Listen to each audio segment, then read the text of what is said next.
dukomeze ikiganiro naho ibyari net bibiretse ntazo wagura izindi zirahenze byose urimo n'ibiki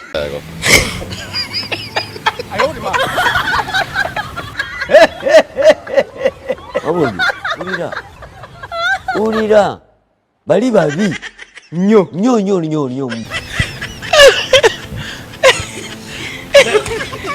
Kimbabaje ndakamenya basa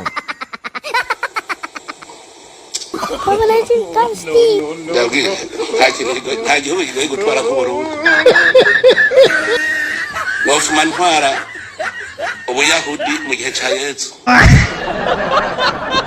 Yezu nawe yatwara indyarya abiyororetse ibore mu mutwe abantu atakindi biyumvira atari kibi gusa uvuga iciza nabo babona ikibi kandi bahakuyorobeka ko ngo ni ntungane bagaswengengerera gushikasha mvura babwira ati mwamvamwe urazi cyane cyo gutuka umuntu ko ari imva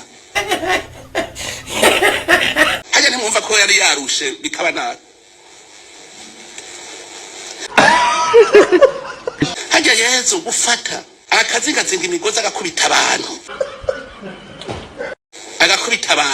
ari Imana nimwiyumvire Imana niyo yambere zi kwihanganira abantu kuko Imana yatevye ibicuzi iti ndicujije kubona narevye umuntu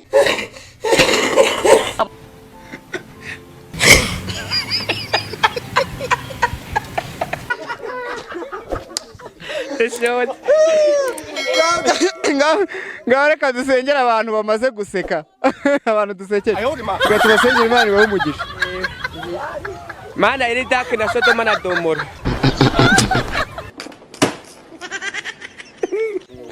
tugaruje kugushima no kuguhimbaza kubw'ibyo tukundo kwawe muri ino si yawe aba bantu bose ubaha umugisha kandi ejo hazaza n'aba bavandimwe baturutse mu misozi ya kure bagenda imbere ubagenda imbere nabo bakugenda inyuma ugende ubahindukirira ubahindura nabo amateka kandi nabo mu minsi iri imbere nyakubara kuko barabazaneza imbere nanjye njye nimbona yuko nambaye ipata ya cy'ubutangiza nyakuhora ku ngoma nsebye nk'ingingo mu izina rya Yesu Kristo umwami wacu amen ariko nukubera amenyo ariko ikibazo cya mbere ndi bukoze ndakubaza ngo how do you feel? I feel Peter. Aujourd'hui aussi c'est un autre. Daïla. Le monde part en couille. Viewers, apologize, I'm continuing. I feel Peter. Kurusha kumfata ikirenge. I feel Peter. Nisubiyemo. Wewe wigize wiba kugira ngo we wavuga ingaruka zo kwiba.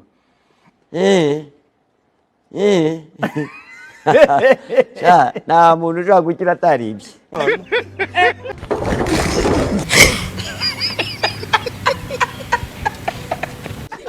Ndamubwira ati Benwo ari melody wo ari na Medi utwo nutumasa twiga guhimya ntituramenya kwimya turacyahandira. Resha n'inkondo y'umura. Guhandira urabizi? Guhandira urabizi? Guhandira njyewe supermanager sinkeneye buriya ngo karicya biganiza ati home ntagusubije melody nawe bakabashyira hano abantu bajya kureba narakubwiye ngo ntugafate isazi ngo igereranye n'imvubu ariko mana isazi ubwo ninde ikinyarwanda uracyumva iyo ufashe isazi ukegereranya n'imvubu isazi ni inangana n'ikinono cy'imvubu tukuvuga biggest yaragiye azana gayeri ngo bampirike none nibazane na gayera bazane gayeri na gayera bashyiraho n'umukobwa ntushobora guhirika supermanager ngende umunara wa Vodacom Le monde part en couille. akanyanga mu mutaranda kakuroba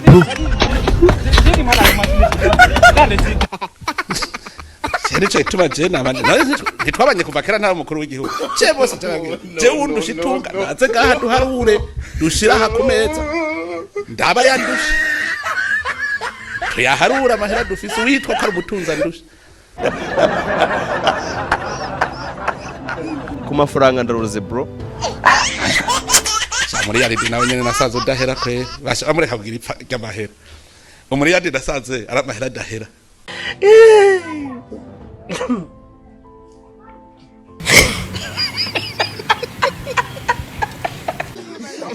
umwana mwiza ukagira ubwoba bwo kuba wagenderaho genda bitagushoka kizimba. Ikibazo kiriho udukingirizo twarabuze, barajya kutugura bakatubura muri botike, naho tubonye turaba turi guhenda. Umunyamuzima twari twifitiye rwose sinzi ahantu yagiye, yaradufashaga haba na saa sita z'ijoro warakomangaga gutya ati ndi runaka urashaka iki, rwose ndashaka mituweli mfasha. Ahanguka umutima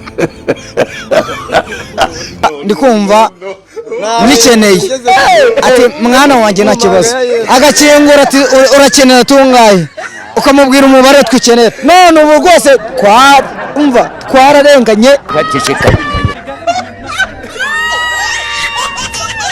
twarwaye ibintu mu mugongo. Wabona umwana w'umuhungu ukanda aragenda arya kubera iki muteza, iyo aza kubona ku gakingirizo hafi ntabwo aba yarakoreye aho, niyo handi ikibazo kimufata akatashingira amazi.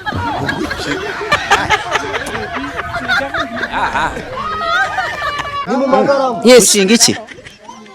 Intwaro, icyubahiro. Usukuni bizamana neza ariko mwakonze kwa mwamuzana tukanywa mesa. Chambo riravuga ngo uko dutera zorebe gaturika mesa yo bani mugoroba yo bani njoro. Bazabanywa Kristi. Ariko twebwe ukwezi bamara bakatuzanira kantwangana. Keretse singafungura kanisa. Nipenye na sodingana gutya. Fambura umubiri wa Yesu ubwanzu baho. Kugira gutinda turyo tungana gutya. N'imigati amaduka nushaka kuzigera mu wawe ugura umugati zane soda numara nawe.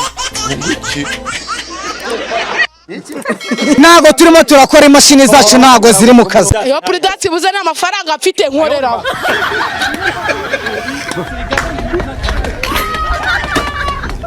Kuko ntago ejo nabwirirwa, nase nabwirirwa gute? Sidasara umuntu utayifite ku isi nkawe.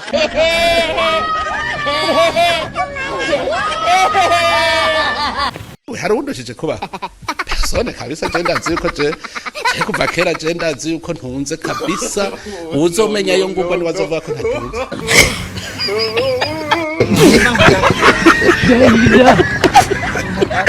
Lemon parankui.